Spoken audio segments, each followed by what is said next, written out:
On a beaucoup voyagé, on a pris Air France et tout. Hein. Air France, quand c'est Air France, le billet coûte cher. Mais c'est le mot France qui coûte cher. Hein. C'est pas l'air. L'air, tu respires déjà, toi. Air France, le billet coûte tellement cher qu'on sait comment t'accueillir comme ça, tu oublies le prix du billet. Dès qu'ils te voient, bonjour, comment allez-vous? Votre passeport, la carte d'embarquement, les sièges de B, les sièges sont numérotés, c'est classe. Hein, tonton? Air France, c'est tellement classe, fashion, on te compte avec une machine. Moi, quand elle me compte, je me déplace, elle me compte encore. Yo! Air France, c'est tellement bien organisé, on dit bagage à main, 10 kilos, c'est 10 kilos. Si tu as 11 kilos, tu enlèves un pantalon, tu portes devant tout le monde.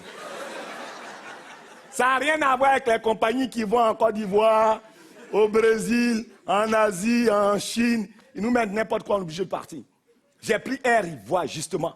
On allait en Côte d'Ivoire, on dit bagage à main, 10 kilos. J'étais assis dans l'avion, il y a un gars qui avait un VTT. VTT! Il y a un qui a soulevé un mouton, je dis, tu exagères, toi, quand même. Bagage à main, mouton, tu exagères. Nos compagnies, la femme, elle ne te compte pas avec une machine, elle compte comme ça. 1, 2, 3, 4, 5. Pousse ta tête là-bas. 5, 6. Elle ne te vous voit jamais, elle te parle comme si elle te connaissait. À un moment, je cherchais l'avion. Tu sais, Air France, c'est bleu, blanc, rouge, c'est facile, tu vois l'avion. Mais nous, il n'y a pas de peinture, il y a 2 roues, on s'en va, tu vois. Je cherche l'avion, j'étais perdu, je fais ça. Elle me voit passer, elle fait, hé, toi là, viens ici, oh. Vraiment ta tête là. Qui t'a demandé de voyager? Oh, déjà nous on a 6 heures de retard, tu nous mets encore en retard. Va là-bas, assieds-toi là-bas. Fais voir ton passeport. On sait bien, c'est même pas ta photo, c'est la photo de ton oncle. Assieds-toi là-bas. J'ai dit, mais madame, il n'y a pas de numéro comme Air France. Quel numéro? Va là-bas. Oh.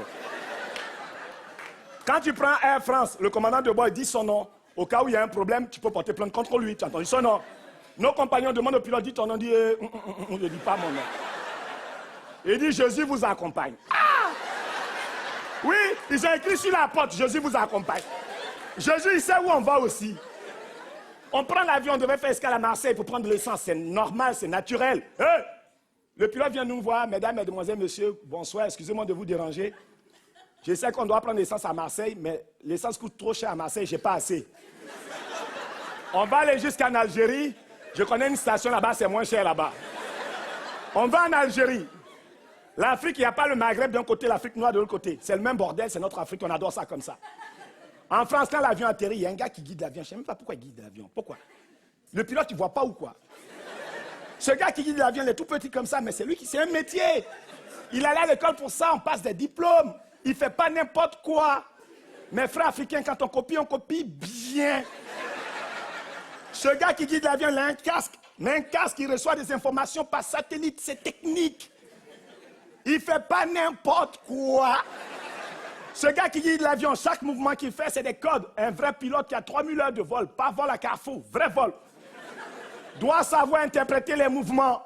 Quand il fait ça, ça veut dire viens vers moi, recule un peu. Voilà, reste là. Sors tes ailes, rentre tes roues, clignotant, balai d'essuie-glace, c'est là-bas. Sens interdit, remonte. C'est là-bas. C'est un code. On va en Afrique. Un avion conduit par un noir, guidé par un arabe. C'est un fou là.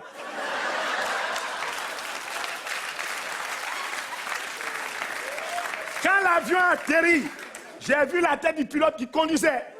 L'arabe qui guidait, j'ai dit on est mort. On avait un frère algérien en face de l'avion. Lui, il avait un casque, mais un casque de baladeur. Lui, il ne recevait pas des informations, il écoutait du chef mamie. Il a pété les plombs, tu connais mes arabes, il a commencé à faire. Mes frères arabes, il a commencé. À un moment, il a tourné sur lui. Le gars a fait tourner l'avion. Il est remonté, il a fait... Le type n'a rien compris, il a redécollé. On a oublié de prendre l'essence. On rigole, mais c'est magique l'Afrique. Moi, je vais tous les 3 mois, c'est magique. Quand je vais en Afrique, j'ai 10 ans de spectacle d'avance sur les autres. L'Afrique, on n'a pas besoin de montres, on ne se fatigue pas, on vit tranquille. Nous, on s'en fout de reste. Mais par contre, tout s'explique en Afrique. Tout, on explique tout à tout le monde. Hey, on prend Air Sénégal. On était à 10 000 pieds. Je vois un gros trou dans l'avion. Ils ont mis moquette dessus. Ah! J'appelle le steward, je dis c'est normal qu'il y ait un trou dans l'avion. Il me dit phénomène trou d'air. On a pris Air Congo. Dès qu'ils ont fermé la porte, ils ont mis un cadenas. J'ai dit wow. On a pris Air Mali. Où quoi? J'ai banni les autres, tu as rigolé. Maintenant, je te banne. Où? Vas-y, frappe-moi. J'ai banni les Arabes, tu rigolais, non? Frappe-moi, je m'en fous, je ne sors pas par là, je sors par derrière. On a pris Air Mali. J'ai banni tout le monde, je m'en fous. Monsieur, Air Mali, Air France, quand vous prenez, on vous donne des consignes de sécurité. C'est même pas pourquoi ils donnent ça. Ils te fatiguent pour rien. Quand il y a un problème, tu as le temps de regarder tout ça là. Ils te disent en cas de problème, suivez la ligne lumineuse. Lumineuse, ça veut dire lumière. Nous, on n'a même pas de phare sur l'avion. On a pris Air Mali, le gars est venu, salam alaikum pour les musulmans, bonjour pour les Français. En cas de problème, suivez l'homme qui porte le boubou. Tout le monde était en boubou, tout le monde était en boubou. Pourtant, j'avais déjà pris l'avion en Afrique. La première fois que j'ai pris l'avion en Afrique, j'avais 5 ans. J'ai pris Royal Air Maroc, Sartek et Selmek. Royal Air Maroc. Ils sont tellement bien organisés. Lundi dernier, j'ai reçu un courrier comme quoi, enfin, samedi prochain, je peux récupérer ma valise. L'avion était rempli, il n'y avait même plus de place pour mettre les bagages. Et mes frères arabes, ils ont ajouté galerie sur l'avion. Galerie. Je connais les arabes, ils adorent bâche bleue. Ils ont mis bâche bleue carrément. Dans l'hublot, je voyais la bâche, on dirait autoroute à 10. Royal Air Maroc, on te dit escale, tu peux faire un enfant là. Air France, c'est 1 heure, 2 heures. Royal Air Maroc, ils nous ont appelés Arwa Cousin, salam alaikum, yeah. Chokran Karlouche, yeah. L'escale peut-être 1 heure, peut-être 1 semaine, yeah. On a passé 1 semaine. Et dès qu'on